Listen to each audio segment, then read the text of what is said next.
Bom dia a todas as senhoras, todos os senhores. Eu gostaria de, em meu nome e em nome do Congresso Nacional, agradecer imensamente pelo convite formulado ao Legislativo para que, desse evento, o 36º Seminário da NTU, pudéssemos fazer parte. Eu saúdo de maneira muito especial nosso anfitrião, João Antônio Sete Braga, na pessoa de quem cumprimento todo o corpo diretivo e o conselho da NTU. Meus cumprimentos também ao presidente da CNT, meu conterrâneo e amigo Vander Costa.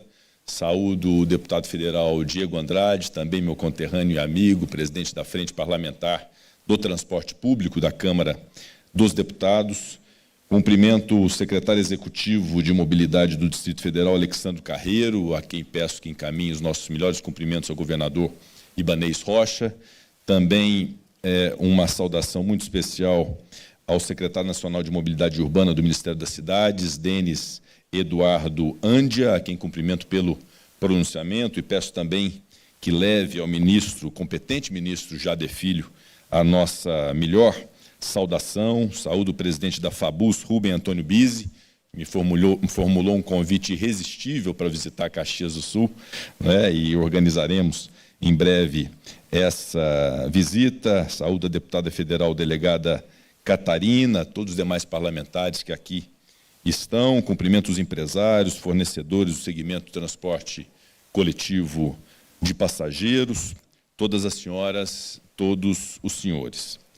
Eu gostaria de iniciar, antes de adentrar em temas específicos que são do interesse, da reflexão, da apreciação desse seminário, dizer um pouco do contexto geral do nosso país. O Brasil que viveu, nos últimos 10 anos, momentos muito difíceis, momentos muito turbulentos, de uma considerável divisão de ideias, de uma considerável intolerância em relação às divergências. Eu não sei se vocês se lembram bem disso, em 2013, quando as pessoas foram às ruas com uma série de reivindicações, de reclamações, e quero aqui dizer e afirmar, absolutamente legítimas. O mote inicial daquele descontentamento público e que ensejou toda aquela mobilização e o início de uma transformação política no Brasil foi a insatisfação com o famoso 20 centavos da tarifa de ônibus. Tivéssemos naquela ocasião uma compreensão que temos hoje sobre a necessidade da participação do Estado brasileiro, dos municípios, dos Estados federados, da União, em relação ao compromisso de se dar ao cumprimento de direito social, que é o direito do cidadão ser transportado com uma tarifa que seja razoável, talvez não tivéssemos tanto descontentamento e não tivéssemos ensejado aquele momento que deflagrou realmente uma grande mobilização nacional pelas ruas do Brasil. E houve, evidentemente, uma evolução de lá para cá, uma compreensão de que o transporte coletivo de passageiros, para além, e aqui incluo o urbano e outras modalidades, para além de uma atividade econômica, quero aqui saudar o Rubens Lessa, presidente do Sindicato de Minas Gerais, e cumprimentar todos os empresários do meu estado de Minas Gerais, mas para além de uma atividade econômica, o transporte público de passageiros é um direito social. É um serviço público essencial de obrigação do Estado brasileiro para o cidadão. E que nessa relação há um intermediário, que é o prestador de serviços com know-how, com condições, com investimentos, para que esse direito social seja cumprido. Tivéssemos lá em 2013 essa compreensão, como temos hoje, talvez as coisas podiam ter sido diferentes, o descontentamento da população não tivesse sido tão acentuado. Fato é que, desde então, e me refiro às turbulências nacionais, nós tivemos uma série de acontecimentos, desde a eleição de 2014, já muito acirrada e muito dividida, passando por acontecimentos de impeachment de presidente da República, cassação de presidente da Câmara dos Deputados, prisão de mais de um ex-presidente da República, muitas instabilidades que fizeram com que o Brasil vivesse um momento de muitas dificuldades institucionais, de dificuldades políticas, que acabaram por desaguar também num descontentamento, numa divisão da sociedade e na má compreensão em relação à política. Mas, a despeito da má compreensão em relação à política ao Congresso Nacional, Eu quero afirmar que, nesses mesmos 10 anos de turbulência, o Congresso Nacional, do qual eu tenho a honra de ter participado como deputado federal, tenho a honra de participar como senador da República e tenho uma imensa honra e satisfação de ser dele presidente por 2 mandatos, protagonizou diversos acontecimentos e eventos para bem da sociedade brasileira. Foi o Congresso Nacional que fez uma reforma política em 2017, que fará com que, muito em breve, nós tenhamos bem menos partidos políticos no Brasil, com a reforma política que proibiu coligações, que estabeleceu cláusula de barreira para partidos políticos, melhorando, portanto, a representatividade política do Congresso Nacional e das instâncias políticas brasileiras. Foi o Congresso Nacional que fez uma reforma trabalhista em 2017, que deve ser respeitada. Pode ser, eventualmente, acrescida de algum ponto objeto de alguma crítica ou de alguma revisão em pontos muito mínimos, mas a essência dela, de outorgar mais liberdade das relações entre empregador e empregado, foi uma essência de opção do Congresso Nacional no ano de 2017. Igualmente, em 2016, anos antes, fizemos um teto de gastos públicos, que também, a despeito das críticas, foi fundamental para a rigidez econômica do Brasil, num momento muito difícil de pandemia, em que nós resistimos com a nossa economia, fruto de uma responsabilidade fiscal expressada naquela modificação constitucional que fizemos no ano de 2016, e agora é submetida a uma revisão através de um novo regime fiscal, já aprovado na Câmara, já aprovado no Senado, e agora na Câmara para as revisões feitas pelo Senado Federal. Em 2019, fizemos uma reforma da Previdência. A Previdência Social do Brasil ia quebrar em função do aumento da expectativa de vida do brasileiro e da necessidade de uma revisão previdenciária no Brasil, que fizesse, então, uma alteração para se manter também a rigidez da Previdência Social do Brasil. Não fizemos só isso.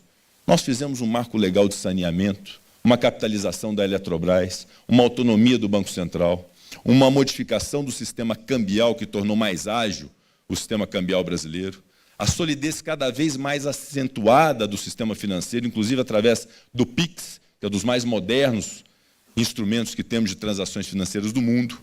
Fizemos alterações no marco legal da ferrovia, com a participação da CNT de maneira muito responsável e ativa. Fizemos um marco legal de transporte marítimo, através da BR do Mar, de cabotagem. Fizemos diversas modificações no sistema elétrico do Brasil, e temos a honra de dizer e o orgulho de que o Brasil é um dos países cuja energia é mais limpa no mundo, com 85% de sua matriz energética renovável.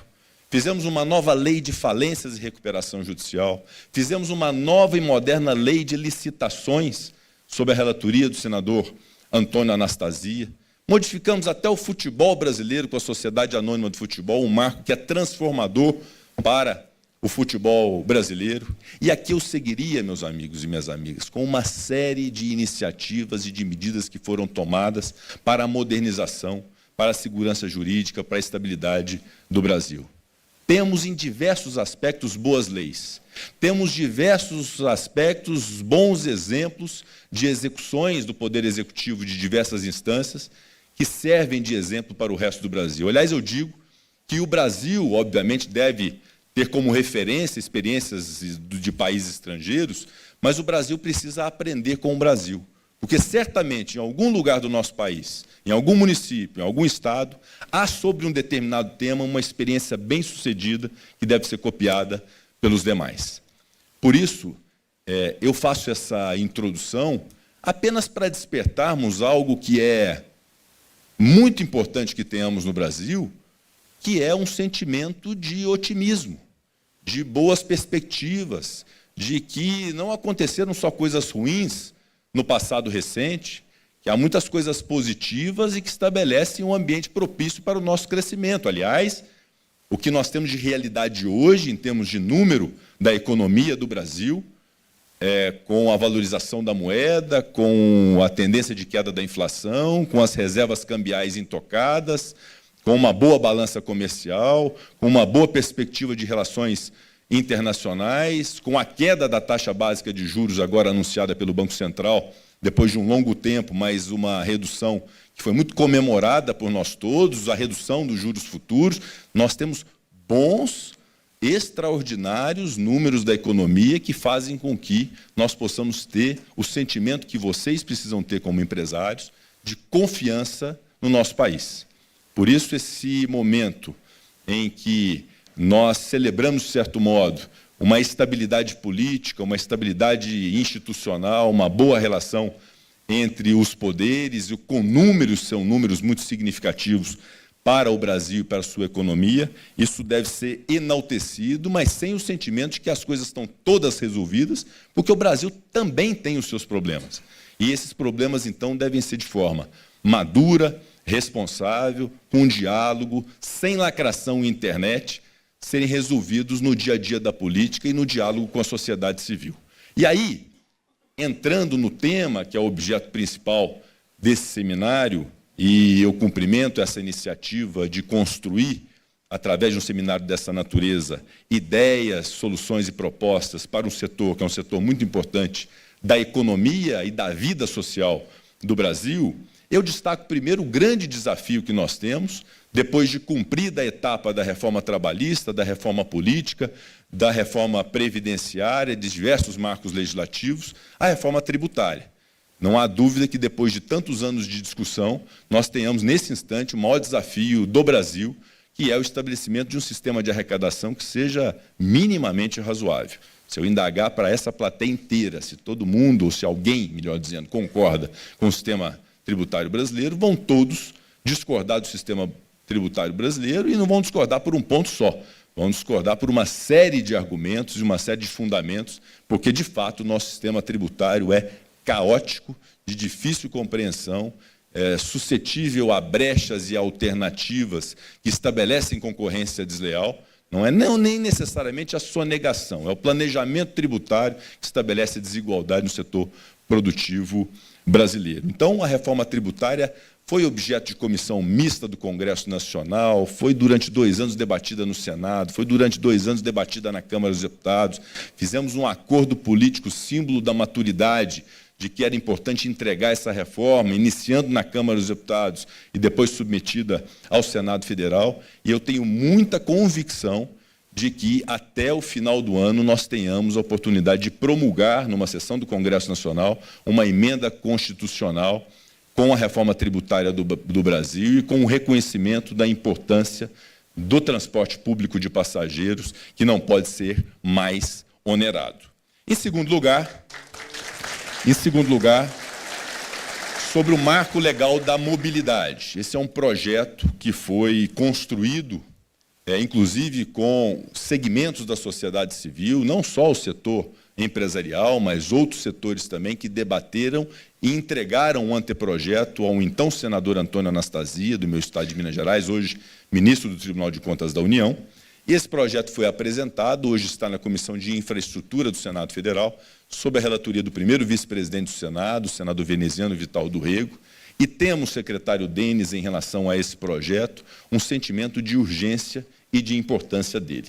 E quero aqui, de público, pedir à Vossa Senhoria, pedir ao competente ministro Jade Filho, que possam colaborar com o entendimento do governo federal em relação à importância de se ter no Brasil um marco de mobilidade urbana que seja moderno, que seja atual, que se permita, sobretudo, cuidar dos interesses do indivíduo que depende do transporte coletivo de passageiros. Aliás, quando se fala de transporte coletivo de passageiros, para além de ser um direito social, é uma expressão também de civilidade. Países civilizados valorizam e estimulam o transporte coletivo, inclusive o subsidiando.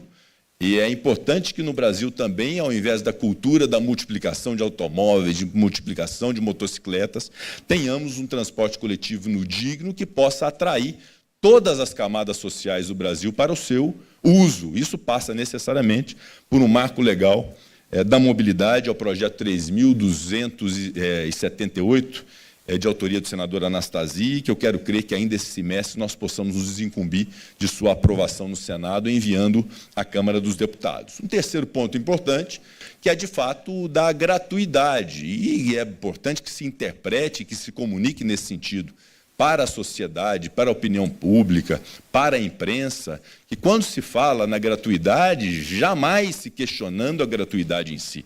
A gratuidade é um avanço social, é uma garantia para aqueles que se beneficiam dela com toda a justiça e não há nenhum tipo de perspectiva de mudança desse cenário, como, por exemplo, uma revogação de gratuidade. Tempos atrás, aí, quando eu falava na necessidade de se garantir o pagamento da gratuidade, alguém de má fé colocou na imprensa que eu estava questionando a gratuidade em si, fui muito criticado pelos idosos, mas absolutamente não há nenhum tipo de perspectiva de revogação da gratuidade em si. Mas é preciso compreender que não se pode impor o ônus ao município de uma gratuidade que, no final das contas, é remunerada pelos demais passageiros. Então, há uma obrigação do Estado, lato sensu, de poder fazer a remuneração da gratuidade, que aconteceu, fruto do trabalho nosso, Diego Andrade, em 2022, com um valor que foi destinado aos municípios justamente para se remunerar e equilibrar os contratos que há Brasil afora,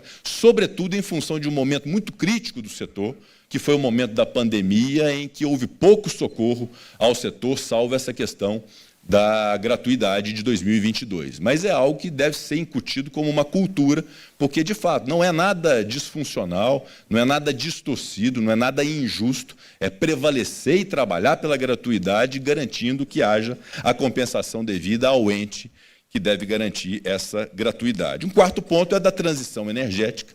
Isso é inevitável no Brasil. Não há mais possibilidade de nós ficarmos fora da discussão sobre transição energética no Brasil. Aliás, temos bons exemplos no Brasil em relação a isso.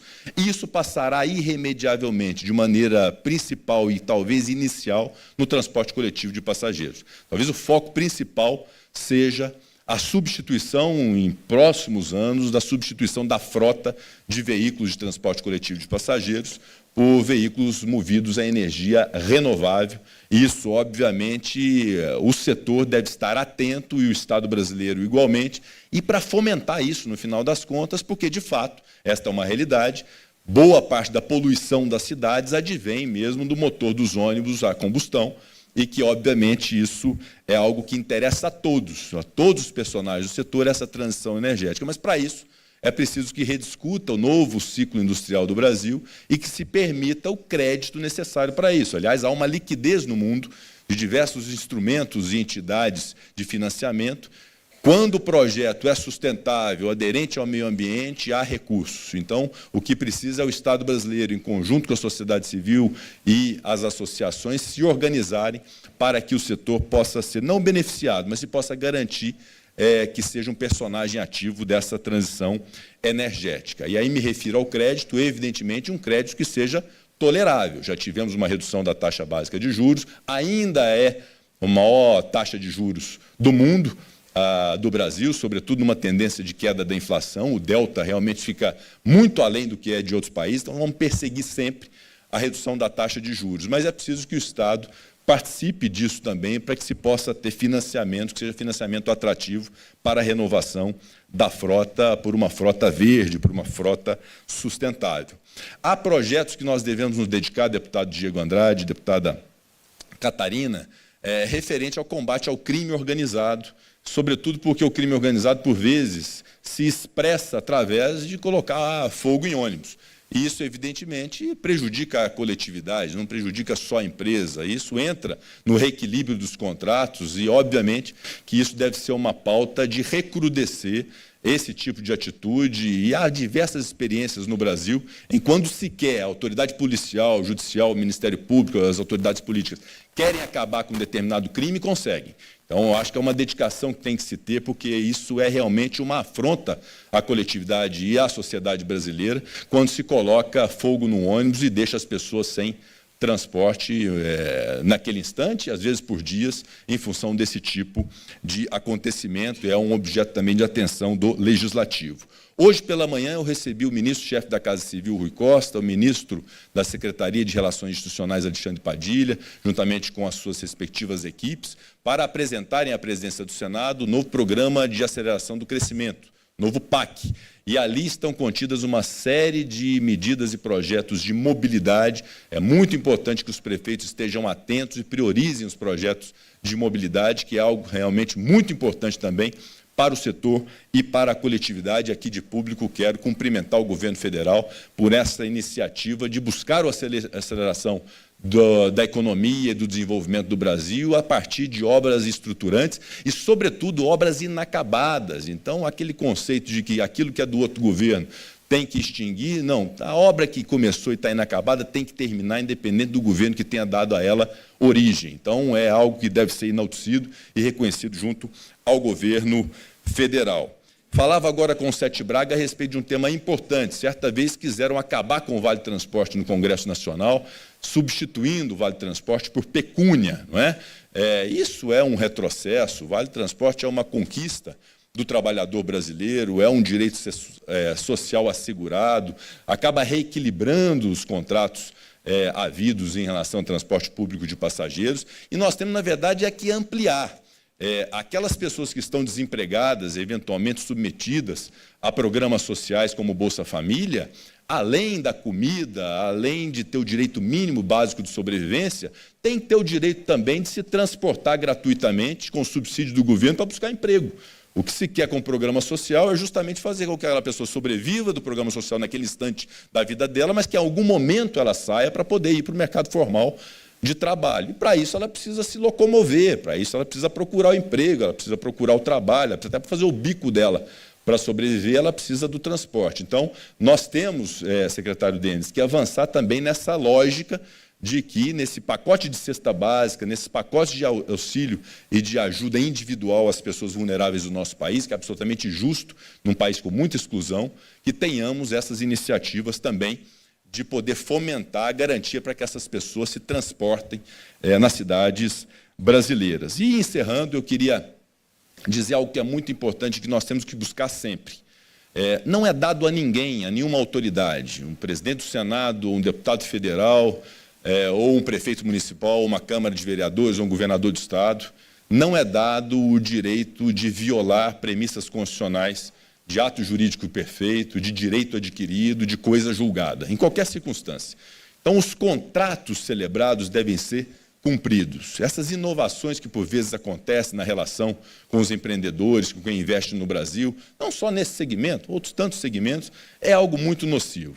A estabilidade, o equilíbrio, sobretudo a segurança jurídica, é algo que nós temos que perseguir, temos que ter responsabilidade a todo instante. E eu me refiro ao Poder Legislativo e ao Poder Executivo, mas também me refiro ao Poder Judiciário.